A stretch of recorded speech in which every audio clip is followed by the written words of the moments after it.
El día de hoy vamos a hablar de un ser muy especial que celebramos el día de hoy, su nacimiento, y es Mahatma Gandhi. Mahatma Gandhi nos enseñó muy explícitamente que la fuerza no viene de la violencia, sino que viene del poder del amor y de la verdad. Y con su vida nos demostró que cada acto, así por sencillo y por pequeño que sea, puede transformar el mundo, si viene de la coherencia de lo que pensamos, de lo que decimos y de lo que hacemos. Y el mensaje de Gandhi está tan vigente hoy como cuando él vivía, y la llamada del día de hoy es que seas el cambio, seas tú mismo el cambio que quieres ver en el mundo. Entonces con esto vamos a comenzar, primero dando un contexto histórico, político y social donde se desarrolla la vida de Gandhi, para poder entender y comprender dónde radica su enseñanza y dónde radica la lucha que tuvo él incansablemente en la India. Entonces, Mohandas Gandhi nació el 2 de octubre de 1869 en un contexto político de la India que estaba muy álgido. Nació inicialmente en la India. Solo el comercio de la India estaba dominado o controlado por una campaña británica de las Indias Orientales, que se llamaba así. Después, digamos que todos los indios y militares vieron que esto no estaba funcionando bien y se generó en 1857 una primera guerra de lucha por independencia en la India, en la que varios militares y varios indios trataron de sacar y expulsar a los europeos de la India, pero esto no generó mucho porque la corona británica lo que hizo fue aumentar el poder en la India y intervino poniendo un régimen colonial allí en la India, lo que se llamó durante muchos años el Raj británico, que era que la India estaba bajo el control de la corona británica y estaba controlado tanto su idioma como sus costumbres, como lo que se hacía. Entonces, y a los indios se les bajó a un nivel de segunda clase. Entonces, desde allí empieza ya una supremacía y un control de parte de los británicos, que es donde nace, en ese contexto es donde nace Gandhi. Gandhi nace de una familia que pertenecía a una casta que son los banías, que es una casta muy importante en la India, que son los comerciantes y los mercaderes. Y él nació en una familia con condiciones favorables. Su papá era primer ministro de la zona donde ellos vivían. Entonces él al principio no vio mucho como el problema, porque no tenía como mucho discriminación ni falta de muchas cosas. Entonces él nació en esa casta y la mamá era de una casta o de una secta que son los pranamis, que es una secta que incorpora mucho el Corán con el hinduismo, y allí nace, y sobre todo de los jainistas, nace como esa primera enseñanza que él tuvo en la vida, que es la no violencia, que después va a desarrollarlo un poco más durante la vida, pero él nace propiamente de la mamá, que era muy ferviente, muy devota, y él servía mucho en el templo. Entonces, a los 13 años lo casaron con otra chica de 13 años, tuvieron un hijo. Él no fue muy bueno para los estudios, entonces como que no estaba funcionando bien. Los papás tenían modo económico, entonces lo mandan a Londres a estudiar Derecho.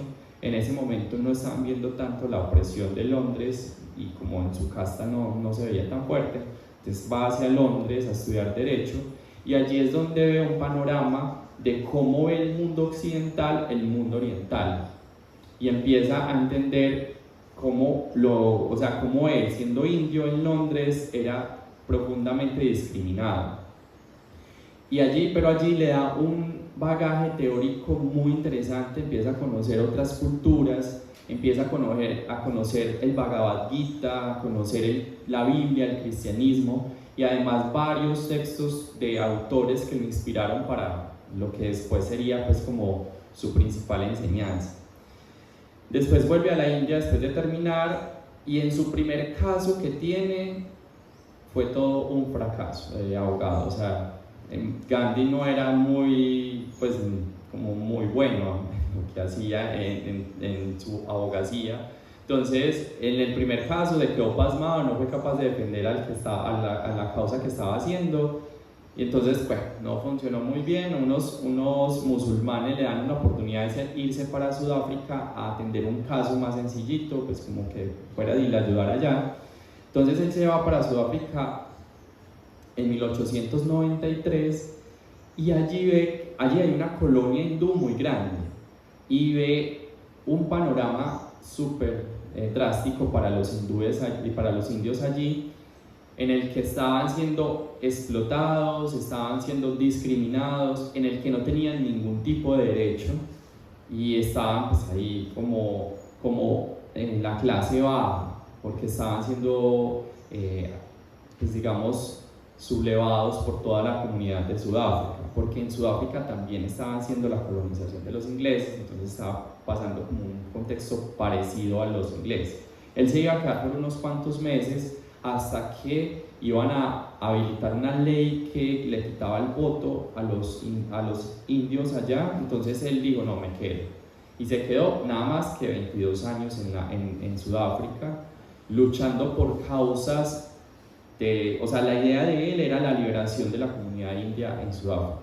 Entonces empezó allí, como que Sudáfrica, dicen, fue su pequeño laboratorio, donde empezó a experimentar qué funcionaba y qué no funcionaba. Él al principio era un hombre totalmente sencillo, se vestía con trajes elegantes porque pues tenía su modo, todo, pero allí fue donde empezó a conocer la realidad de lo que estaba pasando y empezó a cambiar su estilo de vida. Entonces desde allí empieza, primero a comprender que la violencia no era pues como solución, porque él empezó como a movilizar campañas de no violencia, aunque no tenía estructurada bien todavía lo de la causa de no violencia, y empieza también a llevar poco a poco, no tan drástico, una vida sencilla. Tanto fue, o sea, después de ver tanta opresión de los ingleses, lo primero que hizo fue, yo no me he visto con ropas de los ingleses. Entonces fue como su primer paso a la vida sencilla, de decir, pues digamos, por respeto a todos los que están siendo oprimidos por los ingleses, yo no utilizo sus ropas. Entonces empezó a organizar movimientos de resistencia, empezó a fundar comunidades allí y empezó a realizar las pequeñas campañas de desobediencia civil. Él hizo varias cosas, hizo también parte de partidos políticos, fundó el primer partido político indio en Sudáfrica, que empezó a movilizar muchas cosas. Pero allí, pues digamos que la lucha no fue tan buena. Él logró hacer varias cosas interesantes en Sudáfrica, pero no estaban funcionando muy bien porque los indios no se estaban uniendo mucho a su llamada. Entonces él se devuelve para la India en 1915 y se devuelve ya como un poquito fastidiado de la política, porque había hecho, o sea, él en Sudáfrica hizo muchas cosas, pero los de la política estaban como dominando más de lo que él podía realizar. Entonces se fue y estaba comenzando la Primera Guerra Mundial. Entonces él se decide alejarse un poco y funda una comunidad más o menos monástica, en el que se retira unos añitos a vivir. Primero, tenía muy fijo de que no podían utilizar en su centro vestiduras extranjeras, solo vestiduras que fueran locales y de la India. Lo otro es que no tuvieran especias ni comidas con especias extranjeras, o sea, que todo fuera local, todo fuera de ahí. Y lo que más hizo fue, pues, digamos, en ese momento, que fuera una comunidad autosostenible desde la agricultura y desde el tejido. Entonces, si no dependemos de las vestiduras extranjeras, entonces hagámoslo nosotros mismos. Entonces ahí empezó un momentico y él se alejó, se quería alejar toda la vida de la política, pero su deseo, o sea, su valor no lo dejó. Entonces 4 años nada más se quedó en esto, cuando empezaron a haber unas opresiones en la India muy densas, después de la Segunda Guerra Mundial, muy densas, en el que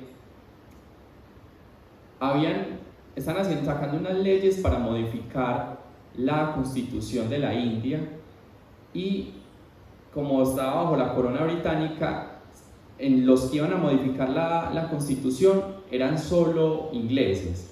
No, habían sacado a todos los representantes indios. Entonces empezaron a generarse pues como un problema ahí social importante. También empezaron a subir mucho los impuestos, empezaron a generar varias problemáticas.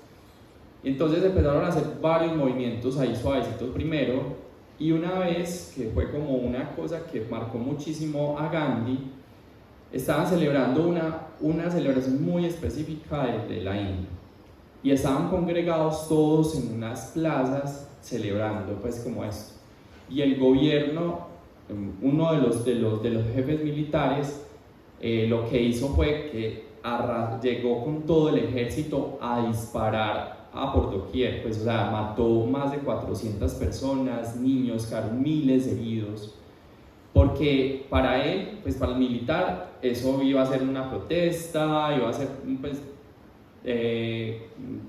sí, como algo así, pensó él y atacó sin pensarlo. Entonces eso generó pues como que ahí fue donde dicen que sacó los ingleses fueron que sacaron pues como su cara más oscura. Entonces esto lo marcó mucho a Gandhi, y te digo, no, yo tengo que ya ponerme pues en pie. Él había llegado a la India como un líder político muy interesante, porque supieron lo que había hecho en Sudáfrica. Entonces empezó a mover varias manifestaciones desde la no violencia. Entonces empezó a decirle a la gente, miren, no paguen los impuestos, los políticos hagamos boicot con el gobierno, y empieza a hacer pues como varias cosas. Entra a la presidencia del Congreso Nacional, donde tenía gran pues como ya voz para que la India lo escuchara, y hizo varias manifestaciones y lo meten a la cárcel. Lo meten a la cárcel por 2 años. Cuando él regresa, pues cuando sale de la cárcel, ve que todo lo que hizo en el Congreso se perdió. Entonces otra vez como otra desinflada de Gandhi, como no, yo todo lo que luché no se pudo. Entonces se retira otra vez a su ashram a vivir pues como ya ahí sí más absoluto, como una anacoreta, ya ahí sí se vuelve muy, pues una vida sencilla, muy profunda y en búsqueda del silencio. Y se vuelve ya en este contexto ya como no como un líder político, sino como un jefe espiritual. Pocos años después, aunque él se sale, él vuelve, pues, o sea, como los movimientos y lo que está pasando en la India no lo deja estar como en un asco. Te lo saca otra vez en algo que, bueno, digamos que el gobierno estaba ya aquí tratando de hacer la reforma de la Constitución, empezaron los impuestos, hizo un movimiento que fue muy bonito y ha sido pues como muy conocido, que es lo de la Marcha de Sal. La Marcha de la Sal en 1927 fue uno de los movimientos que hizo Gandhi, pues con muchos más, de esos movimientos que él llamó los movimientos de pues como la no violencia, y sí, pues como la no violencia, como realizar desobediencia civil también, que es como de los otros principios, la desobediencia civil por medios de la no violencia. Entonces, una de las campañas fue que la sal, pues en la India hay varias partes donde se extrae sal, el control de esa sal la tenían los ingleses, y pues digamos que ni siquiera los nativos que pudieran, por ejemplo, si usted en su territorio tenía sal, no podía venderla, no podía extraerla porque le pertenecía a los ingleses. Y les cobraban a los indios, les cobraban impuestos súper altos para que compraran ellos mismos su propia sal. Entonces, pues eran cosas muy injustas, les estaban quitando, y además digamos que a los campesinos también estaban como tratando de hacer esto, les estaban imponiendo ahí fuertes impuestos. Entonces, por ejemplo, empezó con una huelga de Valladolid que le dijo a los campesinos: si ustedes les cobran impuestos, pero entonces no les vendamos, para que no nos cobren impuestos. Entonces hizo una huelga con ellos, que fue la primera manifestación grande para esta que nos llevó a la independencia de la India.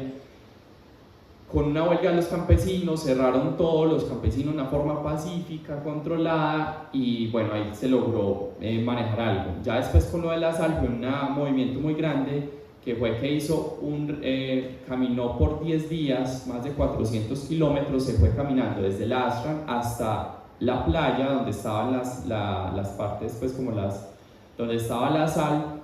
Se fue caminando, primero con 70 personas, y iba caminando por cada pueblo, como diciéndole a la gente: venga, tenemos que terminar con varias cosas. Primero, con el impuesto de lo que nos están poniendo a los alimentos, que están siendo súper caros, están siendo muy malo para nosotros. Lo otro, que también les enseñaba no solo eso, sino el sistema de las castas de la India, que era que unos estaban súper altos, tenían muy buenos beneficios, y habían castas que estaban súper mal. Y lo otro era la falta de derechos para las clases bajas. Entonces se fue predicando y animando a la gente a ese movimiento político, y se fue uniendo cada vez más gente. 10 días caminaron, él solamente con su bastoncito, con una túnica que tenía, súper sencillo, y llegó a la mina, pues a la playa de sal, donde estaban una de las grandes empresas inglesas, y su acto de rebeldía, o su acto de no violencia, fue tomar un puñado de sal, ¿cierto? Que lo vemos simple, pero fue muy significativo, porque era tomar de la sal que es nuestra, pero que ellos no nos la dejaban tener.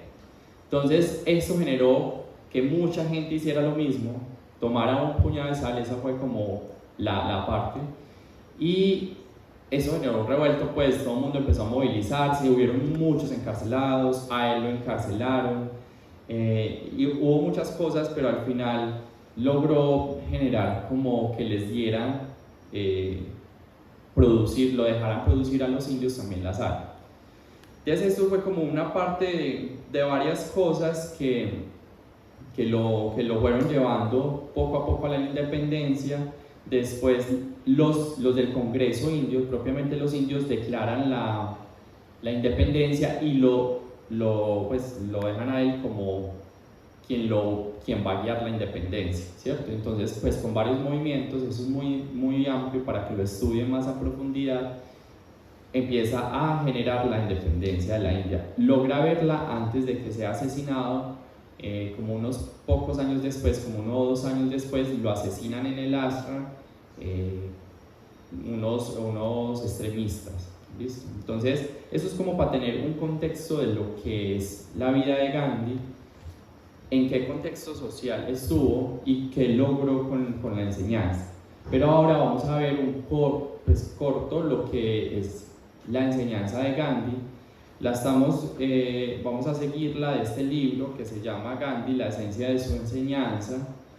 Este libro, para los que están online, y de pronto están los que están online pueden conseguirlo en la página web, descargarlo, está gratis, y los que estén en Medellín pueden conseguirlo en Atma, y los que están aquí en el ashram, sobre todo los karma yogis, pueden adquirirlo en recepción, lo piden, es muy interesante. Entonces dice esto, que las 5 armas con las que liberó a la India son muy claras y van como en orden de importancia. Pues como para llegar a la no violencia necesitamos prepararnos de otras formas. De la primera es la oración, la segunda es, que es algo súper importante de él, mi vida es mi mensaje. La tercera es la unión y la solidaridad. La cuarta es la educación y el uso inteligente de los medios de comunicación. Y la quinta es la no cooperación no violenta y la desobediencia civil. Entonces nos dicen que para llegar a la no violencia necesitamos ir como en esos 4 pasos iniciales. Sin embargo, hoy vamos a estudiar pues como los dos más importantes que me parecen relevantes, que es mi vida es mi mensaje y la no violencia como tal, porque hoy también celebramos a nivel internacional el Día de la No Violencia, gracias pues como al mensaje que nos da. Entonces, lo primero es esa frase tan importante que nos dice que nosotros mismos tenemos que ser el ejemplo del cambio que queremos ver en el mundo, y que si quieres cambiar el mundo tienes que empezar cambiándote a ti mismo. Y él en eso fue muy claro cuando él entendió que estaba siendo digamos guía de muchas personas. Entendió que desde su ser, desde lo que él hacía, si él no lo tenía incorporado, no lo proclamaba. Hasta que él no lo viviera, no lo proclamara. Hasta que él no lo... Por eso hizo el ashram. De hecho, él hizo como ese centro con el fin de que ese centro fuera ejemplo de lo que él quería ver en la India. Entonces, todo lo que él proclamaba, de lo que les decía, de una nación libre, de una nación sin discriminación de castas, de una nación sin problemas religiosos, porque en la India también habían grandes problemas religiosos entre musulmanes e hindúes. Entonces él quería que ese ashram fuera el ejemplo de que quería ver en la India. Entonces hay una frase muy bonita que dice: he tomado sobre mis espaldas el monopolio de mejorar solo a una persona. Esa persona soy yo mismo y sé cuán difícil es conseguirlo.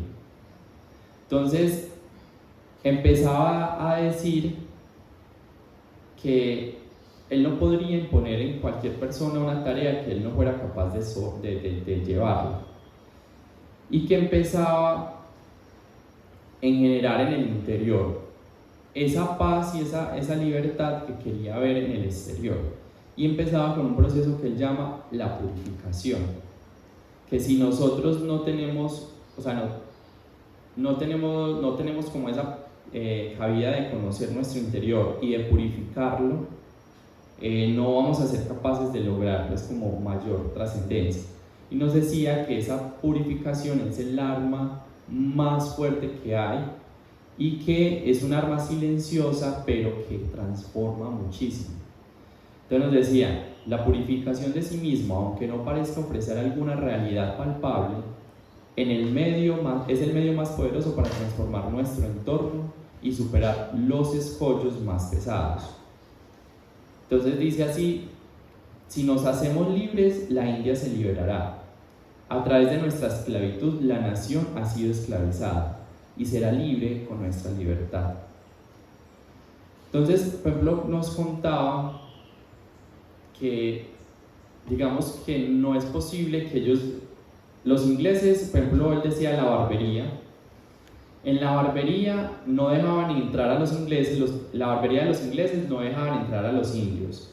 Pero él decía, pues nosotros estamos yendo contra la discriminación de ellos, pero nosotros estamos haciendo exactamente lo mismo con los ingleses. Entonces, si ellos no nos dejan entrar a sus espacios, nosotros tampoco los estamos dejando. Entonces, si nosotros queremos también, y les decía mucho, si nosotros queremos ser libres, debemos empezar siendo libres nosotros, sin tener esos problemas de castas, sin tener esas discriminaciones entre nosotros mismos. Decía, por ejemplo, los leprosos es una imagen de cómo los extranjeros nos tratan a nosotros. Nosotros tratamos a los leprosos discriminándolos como nos están discriminando a nosotros. Entonces, si nosotros no logramos internamente ser libres, no podemos aspirar a la libertad. Entonces él quería generar un cambio profundo en el interior de la India, en el interior de cada persona, para que se diera profundamente el cambio, porque el resto, él decía, no se puede lograr nada. Entonces este es un mensaje muy bonito, y ahora vamos a la cooperación, a la no cooperación no violenta, que es muy famosa, y lo llamó el Satyagraha.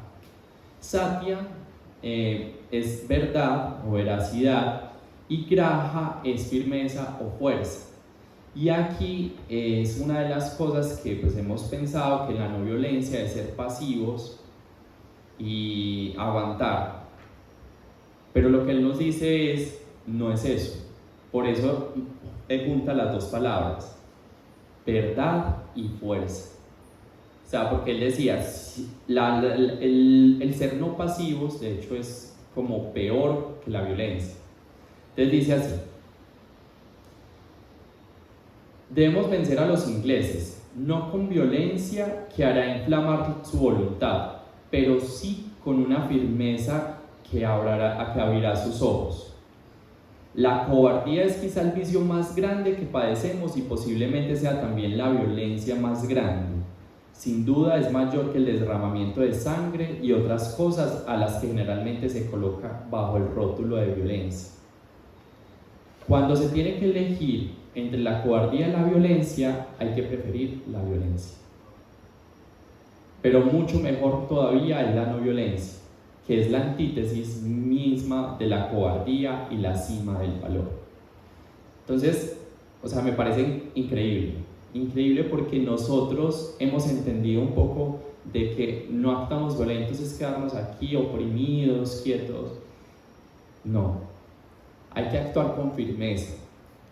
De hecho, él dice muy bonito que el que quiera hacer, por ejemplo, brahmacharya, que es el control de los deseos, debe ser el que sabe disfrutar de los deseos. O el que quiere no violencia es el que podría realizar violencia. O sea, el fuerte es el que podría realizar eso. De hecho dice, si usted no está en las condiciones de firmeza, de fuerza interior, no puede seguir el satyagraha, porque no tendría la fuerza para luchar por medios no violentos. Y los medios no violentos de él también fueron el ayuno. Él decía, me quedo en ayuno hasta que tal ley Entonces, si usted no tenía la fuerza, no era capaz. Entonces, son cambiar y transformar la sociedad por medios no violentos, pero que tengan acción. No es quedarnos quietos diciendo, no, yo no actúo porque no quiero actuar con violencia, sino que actúo sin violencia, pero actúo, voy. ¿Qué tipo de acciones hago? ¿Qué tipo de cosas genero para que se dé el cambio? Entonces, digamos que dice, acá muy bonito, el satyagrahi fuese fuerte, no con la fuerza de un animal, sino con la fuerza de la chispa de Dios. Y nos genera 3 bases para realizar el satyagraha. Con eso terminamos. Primero, la base es poseer el espíritu de reconciliación y desarrollarlo en la propia mente. La otra es el esfuerzo constructivo y la otra es el respeto a las leyes del Estado con inteligencia y actitud de deber sagrado. Que es súper interesante leerlo, ojalá puedan entenderlo. De hecho, Shivananda era un seguidor ferviente de Gandhi. Decía que, por ejemplo, hoy el 2 de octubre no es solamente leer la vida de Gandhi, sino que es el entender profundamente sus enseñanzas y vivirlas, encarnarlas. Entonces él también decía, el que lea Gandhi se convierte en un Gandhi. Entonces, invitados a convertirse en un Gandhi. Entonces, el primero es poseer un espíritu de reconciliación y desarrollarlo en la propia mente. Entonces, es de aquí donde el paso inicial para generar, o sea, un satyagrahi, como él lo llamaba, es la autopurificación. Entonces nos dice, satyagraha es esencialmente un arma de la verdad que emerge a partir de la revelación del verdadero espíritu humano. Asume una conquista espiritual preliminar, un primer paso hacia un estado superior de conciencia, la unidad interior y el amor universal. Entonces, él decía que primero tiene que haber esa purificación y lo segundo es entender el rival o el adversario. No decía, no podemos luchar contra algo que no conocemos. Entonces por eso le gustaba mucho generar en los otros conozcan su adversario. Y dice, las 3/4 partes de las miserias y malos entendidos en el mundo terminarían si las personas se pusieran en los zapatos de sus adversarios y entendieran sus puntos de vista. Entonces era como también, porque él no solamente criticaba a los ingleses por los ingleses, en alguna parte dice, como dice la Biblia, nosotros vamos contra el pecado, no contra el pecador. Entonces él va contra los actos que generaban discriminación, no contra los ingleses. Antes decía en alguna parte, era como, si los ingleses se deciden quedar con nosotros, perfecto, maravilloso, o sea, sería muy bueno para India, porque nos dan unas habilidades que nosotros no tenemos, unas habilidades, pero si generan tales cambios, generan que generemos una India unida, una India sana, se pueden quedar. O sea, él no tenía problema con que fuera inglés.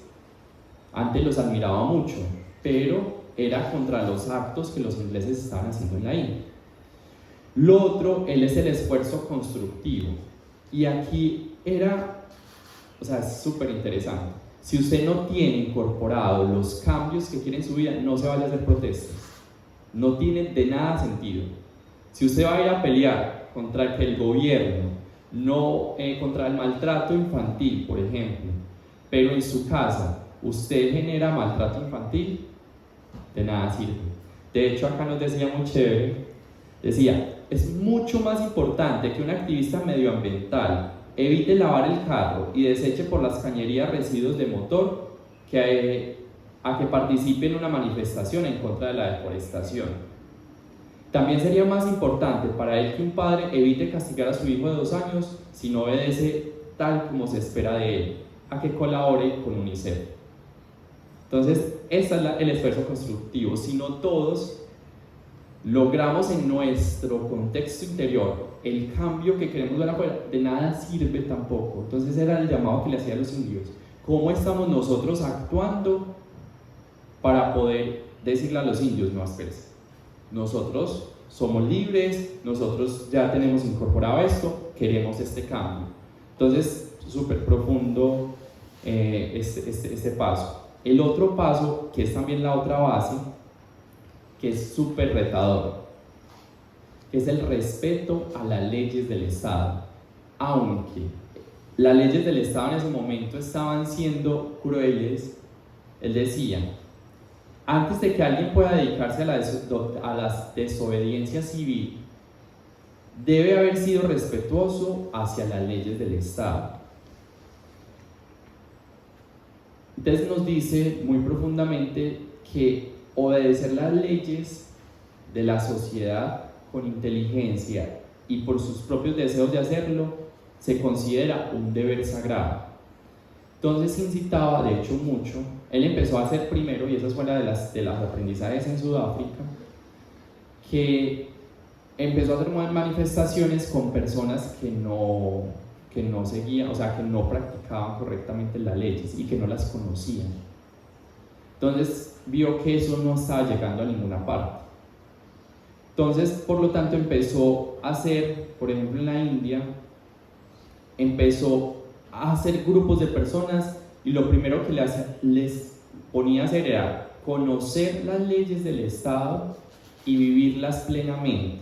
Porque decía, si usted conoce la ley, la vive, la aplica, sabe que no es y que sí es, o sea, sabe si te beneficia y si va contra lo que tú crees. Entonces, dice así muy bonito, únicamente cuando una persona ha obedecido escrupulosamente las leyes de la sociedad está en condiciones de juzgar si alguna ley en particular es buena o justa o es injusta y perniciosa. Solo entonces tiene el derecho a la desobediencia civil con respeto a ciertas leyes en circunstancias bien definidas. Entonces, estos son como parte de los fragmentos de su enseñanza. Hay mucho que leer de él. Por ejemplo, este libro recopila varias de las enseñanzas, escribió muchos textos y nos deja enseñanzas muy interesantes para nuestra vida. Entonces los invito a leerlos. La próxima semana vamos a ver la película, como para también seguir como en esa energía, y lean profundamente ese tipo de personajes. Por ejemplo, Gandhi fue la inspiración de grandes líderes que hicieron transformaciones muy poderosas en el mundo, que tienen, y usted lee, por ejemplo, cuando veíamos a Mandela, que fue Mandela, Nelson Mandela y Martin Luther King en Estados Unidos, tienen principios muy similares. Por ejemplo, el tema de la cárcel. Gandhi estuvo encarcelado varios momentos y él decía: agradezco tanto la cárcel. En la cárcel pude estudiar lo que no estudiaba afuera. En la cárcel pude conocer, o sea, él pensó a transformar desde el contexto que estaba. Lo mismo, por ejemplo, Mandela. Y por ejemplo, Mandela, que también estaba pasando en Sudáfrica con los ingleses. La forma de actuar de Mandela nace de Gandhi. Entonces, este ser es